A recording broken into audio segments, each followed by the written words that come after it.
Robot untuk merawat pasien corona berhasil diciptakan oleh peneliti dari Institut Teknologi 10 November, ITS Surabaya dan Rumah Sakit Universitas Airlangga. Robot yang dinamakan Raisa ini diharapkan dapat meminimalisir kontak antara petugas medis dengan pasien COVID-19 serta mengurangi kebutuhan alat pelindung diri.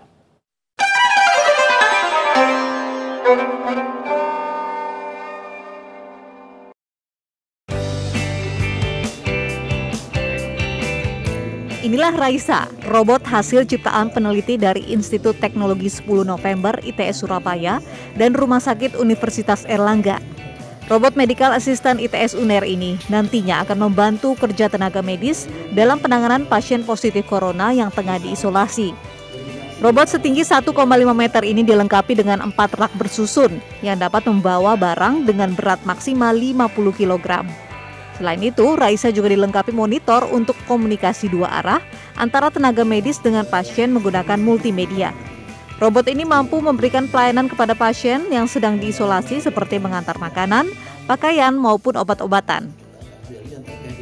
Robot beroperasi dengan koneksi wireless Wi-Fi dan dikendalikan remote control dari jarak jauh. Robot Raisa mampu bertahan sekitar 8 hingga 10 jam.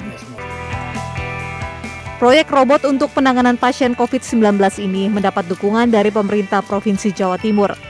Raisa diharapkan dapat meminimalisir kontak antara petugas medis dengan pasien COVID-19 serta mengurangi kebutuhan alat pelindung diri. Sudah bisa operasional di RSUA, baru 1 yang jadi, kita sedang membuat 4, yang 3 ini masih dalam proses. Termasuk versi 1 fungsinya masih robot saja sebagai servis yang melayani asisten. Nanti bisa kita tanam sensor temperatur. Jadi tak perlu lagi perawat datang ngasih termometer diukur, tak perlu. Prof, sesungguhnya seberapa efektif robot ini dapat mengasistensi pelayanan pasien COVID-19? Ya, jadi robot ini merupakan produk riset bersama ya antara ITS dengan Rumah Sakit Universitas Airlangga yang bermanfaat untuk membantu kegiatan-kegiatan penanganan COVID ya.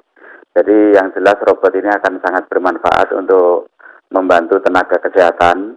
Yang kedua akan mengurangi potensi penggunaan APD. Dan yang ketiga adalah meminimalisir potensi transmisi atau penularan COVID ini dari pasien kepada petugas kesehatan. Dan yang keempat yang tidak kalah penting, robot ini akan lebih memberi kesempatan kepada pasien untuk bisa beristirahat.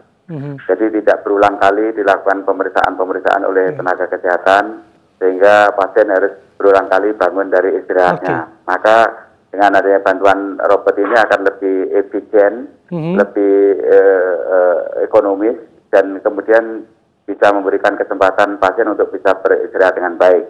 Karena dengan istirahat yang baik, maka pasien tentu saja akan secara tidak langsung akan meningkatkan status kekebalan tubuhnya. Karena pasiennya lebih tenang, lebih bisa tidur, bisa istirahat, sehingga status imunnya berangsur-angsur akan cepat naik. Dan dengan demikian akan dihindari terjadinya komplikasi atau bahkan kefatalan pada akhirnya. Jadi robot ini sangat bermanfaat untuk membantu penanganan COVID begitu. Apa keistimewaan robot ini, Prof?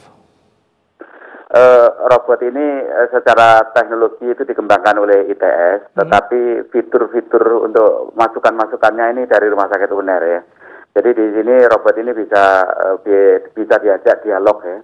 Bisa juga ada kamera di situ, kemudian juga bisa dipesan obat mana yang harus dikirim, linen mana yang dikirim, ke kamar berapa, dan sebagainya. Kemudian makanan-makanan atau minuman yang dikirim itu juga bisa diinstruksikan kepada robot ini. Dan robot ini dikendalikan oleh petugas yang hari ini sudah dilatih ya oleh tim ITS. Jadi petugas kami dari Rumah Sakit UNER hari ini ada 8 orang dilatih di ITS untuk dapat mengoperasionalkan dari robot ini, sehingga hanya diperlukan WiFi aja di area itu untuk bisa operasional daripada robot ini. Jadi aktivitasnya bisa dikendalikan dengan sangat baik gitu.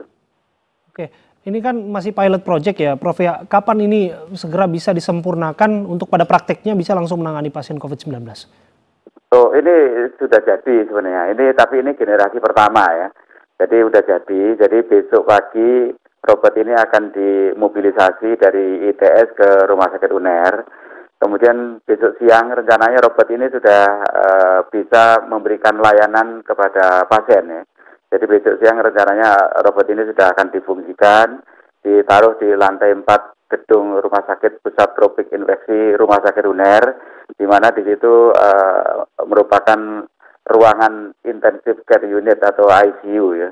Jadi robot ini nanti akan diberi tugas untuk berbagai pekerjaan-pekerjaan yang bisa membantu para tenaga kesehatan kita. Jadi ini sudah jadi, tinggal nanti akan dikembangkan jumlahnya minggu depan ini diharapkan akan jadi 4 ya. Jadi dari 1 akan tumbuh kembang menjadi 4 buah karena kita memerlukan minimal tuh 4 buah robot nanti ya, minimal ya. Jadi nanti tergantung kemampuan daya dukung yang lain, nanti diharapkan bisa lebih dari 4 untuk bisa dimanfaatkan di Rumah Sakit Pusat Tropik Infeksi yang khusus menangani COVID di Surabaya dan juga di Jawa Timur ataupun dari daerah-daerah lain begitu.